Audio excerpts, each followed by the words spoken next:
টকা সমষ্টিৰ জনসাধাৰণৰ মহিলাসকলৰ ৰাইজৰ বহুদিন হাৰি দেখা নাই, কাৰণ বহুদিন আমি সভা কৰিব পৰা নাই। আমাৰ ৰাজনৈতিক সভা বহুদিন ধৰি হোৱা নাছিলে।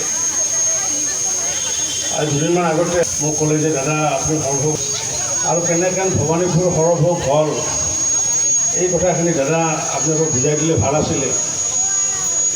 আৰু মই তেতিয়া ক'লোঁ ঠিক আছে, তেতিয়াহ'লে মই 13 তাৰিখে মই যাম আৰু মই আমাৰ ৰাইজ আই মাতৃসকলৰ লগতে আমি আলাপ আলোচনা কৰিম। আজি আমাৰ মাজত উপস্থিত থকা আমাৰ মণ্ডলৰ সভাপতি অজয় দাস ডাঙৰীয়া, আজি আমাৰ মাজত সভাপতি আৰু 2011 চনৰ আগে অসমত এটা কুচকাৱাজ চলিছিলে সমষ্টি পুনৰ্নিৰ্ধাৰণ লৈ। আৰু সেই সময়ত মোক এদিন আমাৰ প্ৰয়াত শংকৰ দাস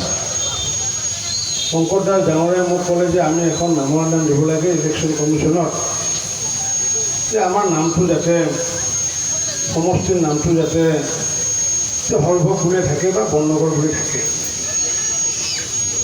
আৰু তেতিয়া মেমৰেণ্ডাম দিয়াৰ উদ্দেশ্য আছিল এইটোৱে যে তেতিয়া নামটো ড্ৰাফ্টত 2008 চনত যি ডিলিমিনেশ্যন কমিটিৰ ড্ৰাফ্ট ওলাইছিলে, সেই ড্ৰাফ্টত নামটো আহিছিলে বৰপেটা ৰোড বুলি,